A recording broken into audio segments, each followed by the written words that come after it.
అధిక వర్షాలతో ఏలేరు నది పూర్తిగా నిండిపోవడంతో అధికారులు 10,000 నుండి 20,000 క్యూసెక్ల నీటిని దిగువ ప్రాంతాలకు విడుదల చేయడంతో ఏలేరు పరివాహక ప్రాంతాలన్నీ కూడా జలదిగ్బంధంలో చిక్కుకున్నాయి. ఈ విషయం తెలుసుకున్న కాకినాడ జిల్లా తెలుగుదేశం పార్టీ అధ్యక్షులు జ్యోతుల నవీన్ తామరాడ, రామచంద్రాపురం, వీరవరం, రాజుపాలెం, ముక్కొల్లు, గెద్దానపల్లి, భూపాలపట్నం, ఎస్తిమాపురం, శృంగారాయనపాలెం తదితర గ్రామాల్లో పర్యటించి ప్రజలందరికీ ధైర్యం చెప్పారు. ఈ కార్యక్రమంలో తోటా నవీన్, కోర్పు సాయితేజ, తోటా గాంధీ, అనుకుల శ్రీకాంత్, వీరంరెడ్డి కాశబాబు, తూము కుమార్, నీలం శ్రీను, జ్యోతుల రాంబాబు, గంధం ఈశ్వరరావు, గోడె దొరబాబు, గుడిబాల కరణం, బొరయ్య తదితరులు పాల్గొన్నారు.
కట్టేసుకోవడం మరి ఏం చేస్తే కట్టేసుకుంటే దగ్గర నీరు పెంచుతుంది ఎక్కడైతే అక్కడ గట్టు మీద ఏదో చనిపోయేసి అందాక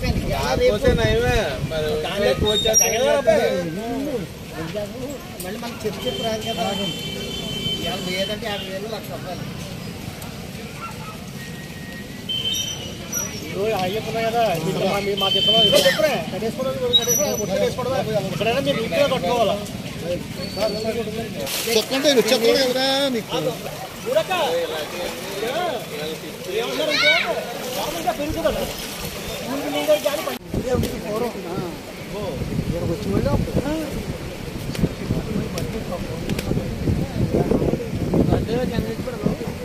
ఉచ్చుకోరు తెచ్చుకుంటారు.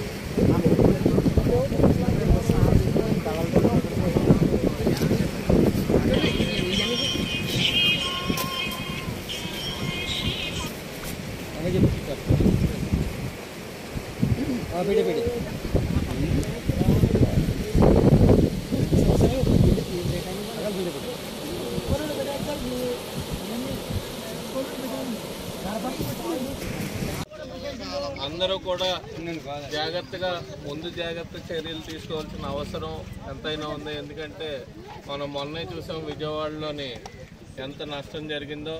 ఆ నష్టం మళ్ళీ జరగకుండా ఇక్కడ ఉండాలి అంటే ముందు జాగ్రత్త చర్యలు అందరూ కూడా తీసుకోవాల్సిన అవసరం ఉంది. ఎందుకంటే ఏలేరు ప్రాజెక్టుకి ఇన్ఫ్లో చాలా ఎక్కువగా ఉంది. రమారమి మనం 10-15 క్యూసెక్లు వదులుతారు అనుకుంటే 30 పైన క్యూసెక్లు వదిలే అవకాశం ఉంది. కాబట్టి దాని ఎఫెక్టెడ్ గ్రామాలన్నీ కూడా ముందు జాగ్రత్తగా వేరే ప్రాంతాలకి, ఎత్తైన ప్రాంతాలకు వెళ్లాల్సిన అవసరం ఉంది. ఎందుకంటే పాత ఇళ్ళు ఉంటాయి, మట్టితో కట్టిన ఇళ్ళు ఉంటాయి, పెంకుటిళ్ళు ఉంటాయి. కాబట్టి ఆ నాని ప్రాణ నష్టం కలగకుండా ఉండాలి. అలాగే ప్రతిదీ కూడా ముందుగా తీసుకున్నట్టయితే మా గవర్నమెంట్ అన్ని సదుపాయాలు జ్యోతుల నెహ్రూ గారి ఆధ్వర్యంలో చంద్రబాబు నాయుడు గారి ఆదేశాల మేరకు అన్ని సదుపాయాలు కూడా సమకూర్చడం జరుగుతుంది. ఏదైతే ఎత్తైన ప్రాంతాలు ఉన్నాయో స్కూళ్ళు కానీ లేకపోతే ఇతర కమ్యూనిటీ వాళ్ళు కానీ అక్కడికి ప్రజలను తీసుకెళ్లి వాళ్ళకి సకల సౌకర్యాలు కల్పించే విధంగా అన్ని చర్యలు కూడా తీసుకోవడం జరుగుతుంది. ఆర్టీఓ గారు అన్నీ తిరగడం జరుగుతుంది, అలాగే కలెక్టర్ గారు కూడా రావడం జరుగుతుంది. కాబట్టి మనం అందరూ కూడా జాగ్రత్త వహించి మన నాయకులందరూ కూడా వాళ్ళకి మెసేజ్ పాస్ చేసి వాళ్ళని ముందుగా తీసుకెళ్లాల్సిన అవసరం ఉంది. కాబట్టి అందరూ జాగ్రత్తగా ఉండాల్సిందిగా కోరుకుంటూ సెలవు తీసుకున్నాం. Thank you.